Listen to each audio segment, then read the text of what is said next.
مگر زبان میں شکری سے باز نہیں آ رہی. ٹھیک ہے جی. تو کہنے کا مقصد یہ ہے کہ ہر وقت اللہ کے شکر میں، ہر وقت اللہ کی حمد و ثنا ہے. مگر اللہ جس پہ راضی ہوتا ہے نا، کل میں واصف صاحب کا کال پڑھ رہا تھا، بلکہ میں نے اسٹیٹس پہ بھی لگایا کہ اللہ جس بندے سے راضی ہوتا ہے نا، اس کو اپنے محبوب کی محبت عطا کرتا ہے. سبحان اللہ. کہتے ہیں نا وہ بہت کم نصیب جو قرار تک تو پہنچے، بہت کم نصیب جو قرار تک نہ پہنچے، در یار تک نہ پہنچے، دل یار تک نہ پہنچے. سبحان اللہ. تو مسئلہ یہ ہے کہ تمام تعریفیں اللہ ہی کے لیے ہیں، اور اللہ آپ سے کیا چاہتا ہے کہ مجھ سے وہ طریقہ لگاؤ جو میرے محبوب کا طریقہ ہے. مجھے صرف وہی پسند ہے جو نبی صلی اللہ علیہ وسلم نے طریقہ اختیار کیا، اس کے علاوہ کوئی طریقہ نہیں. آپ نے یہ جو کھانا کھلایا نا، اس کی نسبت صرف یہ ہو کہ میں نے رسول اللہ کے حکم پہ کھانا کھلایا، تو یقین اس کی برکتیں اور اس کے اثرات.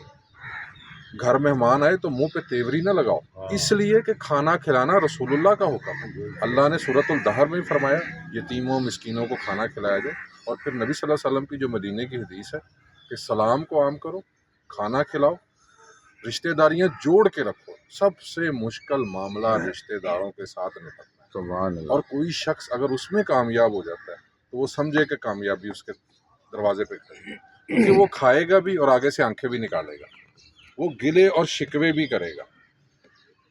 جہاں آپ نے تھوڑا سا ہاتھ پیچھے کیا، آپ کی انگلی کو شاید لگا ہوا ہے، آپ اس کے منہ میں رکھیں.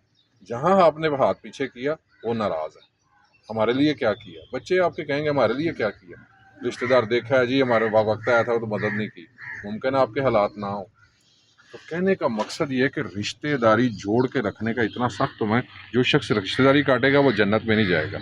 بخیل شخص جنت میں نہیں جائے گا، وہ جنت الفردوس کی خوشبو نہیں پا سکے گا، حالانکہ جنت کی خوشبو 500 میل دور سے آ رہی ہوگی. تو تمام چیزیں جو ہیں آپ نے اللہ کی بارگاہ میں پیش کرنی ہے، اللہ کے رسول کی نسبت سے. ہر چیز کو نسبت رسول اللہ سے. ہر وقت آپ کا رخ جائے رسول اللہ کی طرف سے اللہ کی طرف. رسول اللہ کو پکار نہیں سکتے، ہم مولا علی کو پکار نہیں سکتے، کسی کو پکار نہیں سکتے سوائے اللہ کے. مگر اللہ کی بارگاہ میں جو بھی پیش کرنا ہے وہ رسول اللہ کی نسبت سے پیش کرنا ہے. اور جو شخص اہل بیت سے بغض رکھتا ہے وہ بھلے حتیم میں سجدے کرے، روزے رکھے، حج کرے، نمازیں پڑھے، اس کا ٹھکانہ جہنم ہے. تو اہل بیت سے محبت، رسول اللہ سے محبت، یہی ایمان ہے اور یہی اللہ چاہتا ہے. اللہ کیا چاہتا ہے کہ میرا کسی کو شریک نہ ٹھہرایا جائے، کوئی اللہ کا شریک نہیں. اور توحید کا تو اتنا باریک ہے یہ معاملہ کہ کسی دل میں آپ کا خیال ہی نہ پیدا ہو کہ غیر اللہ کی طرف دھیان جائے. ہر چیز، جوتے کا تسمہ بھی مانگنا تو اللہ سے مانگنا. بے شک. اللہ ہی سب کچھ ہے، اللہ ہی کا سب کچھ ہے، اور اللہ یہ چاہتا ہے کہ رسول اللہ کی طرف سے ہے، کوئی اور راستہ نہ اختیار کرے. نشان منزل رسول اللہ ہے، روشنی کا مینار رسول اللہ ہے، نور علم رسول اللہ صلی اللہ علیہ وسلم ہے. تمام جو آپ کے پاس نیکیاں ہیں، جو اللہ کی رسی ہے، وہ رسول اللہ اور ان کے اہل بیت ہیں، ان کے صحابہ کرام.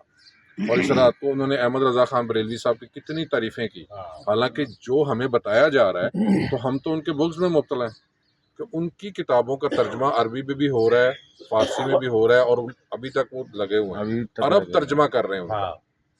تو دیکھیں اللہ پاک نے یہاں بڑے بڑے تحفے دیے ہیں برے صغیر پاکوں میں. شاہ ولی اللہ کا انہوں نے ذکر کیا، شاہ رفیع الدین کا، ان کے بیٹے شاہ عبد القادر کا. تو کہنے لوگوں نے دین کی بہت خدمت کی. اور جیسے دیکھیں یہ جو آپ ٹائم گزار رہے ہیں نا، انشاءاللہ کبھی یاد رکھیے گا قبر میں یہ آپ کو فائدہ دے گا. دیکھیں اور کوئی ڈپازٹ ہے کہ نہیں وہ نہیں میں جانتا، مگر یہ اللہ کا ذکر کا ڈپازٹ جو ہے نا، یہ آپ کو قبر میں، حشر میں، ہر جگہ فائدہ دے گا. اور جیسے ہی آنکھ بند ہوگی آپ اپنا مقام دیکھ لیں گے. جیسے انسان کی آنکھ بند ہوتی ہے نا، اس کو اس کا مقام دکھا دیا جاتا ہے کہ وہ جنت میں جائے گا یا جہنم میں جائے گا. تو یہی بات ہے کہ اللہ اور اس کا رسول، اور کچھ نہیں. سبحان اللہ. سبحان اللہ.